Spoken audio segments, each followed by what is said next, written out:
सुदिन के रूप में दिया है।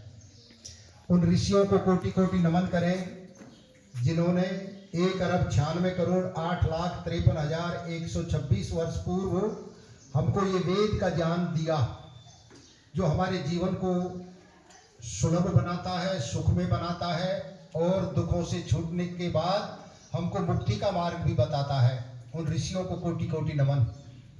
आज से ठीक 201 वर्ष पूर्व टंकारा की पवित्र धरती के ऊपर मूल शंकर नाम के बच्चे का जन्म हुआ। आगे चलकर भारत माता को आज़ाद कराने का संकल्प लिया।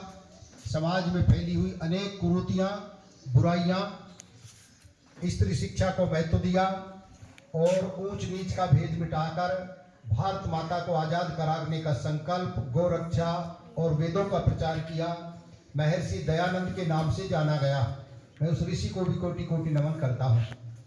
संपूर्ण विद्यालय परिवार को हृदय की गहराई से उत्तम स्वास्थ्य की कामना करता हूँ। बच्चों, आपके बीच में आया हूँ थोड़ी सी बातें करने के लिए। आप सब सुख चाहते हो या और कुछ चाहते हो? सब सुख चाहते हो ना? दुनिया के जितने भी जीव जंतु हैं सब सुख चाहते हैं। तो हमको सुख कैसे मिले, उसके लिए आप यहाँ आए हो। इस स्थान का नाम क्या है? विद्यालय। और आप कौन हो?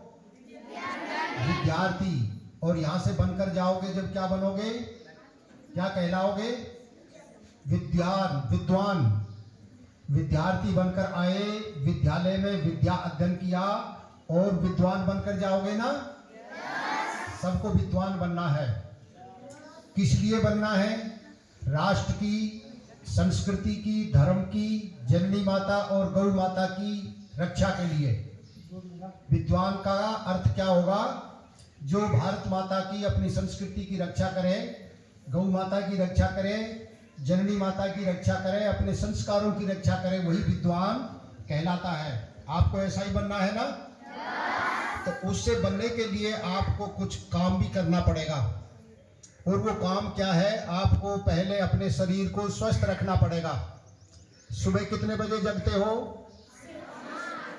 4 बजे, 5 बजे, 6 बजे, है ना? अच्छा, आपको कम से कम 5 बजे जगना है, ठीक है? अच्छा, एक बात और है, आप सब मेरे प्रश्नों का उत्तर ईमानदारी से दोगे ना? और सत्य बोलोगे ना? हाँ, ठीक है ही। एक बात बताओ, आप अपने घर में माता पिता को नमस्ते करके आते हो क्या?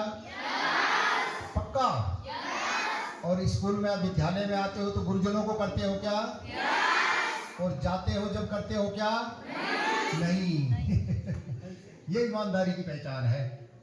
तो यूँ बताओ, जब आपका आना अच्छा हो गया, यहाँ आपने विद्या पढ़ी और विद्वान बनकर जा रहे हो और गुरुजनों का आशीर्वाद लेकर नहीं जा रहे हो, तो क्या समाज की सेवा कर पाओगे? नहीं। तो आपको तो समाज की सेवा करनी है, चाहे कलेक्टर बन के करे, चाहे मास्टर बन के करे, चाहे डॉक्टर बन के करे, चाहे इंजीनियर बन के करे, चाहे नेता बनो, चाहे समाज सुधारक बनो, चाहे किसान बनो, व्यापारी बनो, कुछ ना कुछ तो बनोगे ना?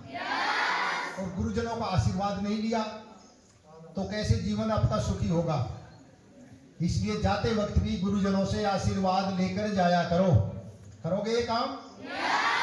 अच्छा, आगे ये बताओ, नशा करना अच्छी बात है या बुरी बात है? बुरी बात। शाबाश।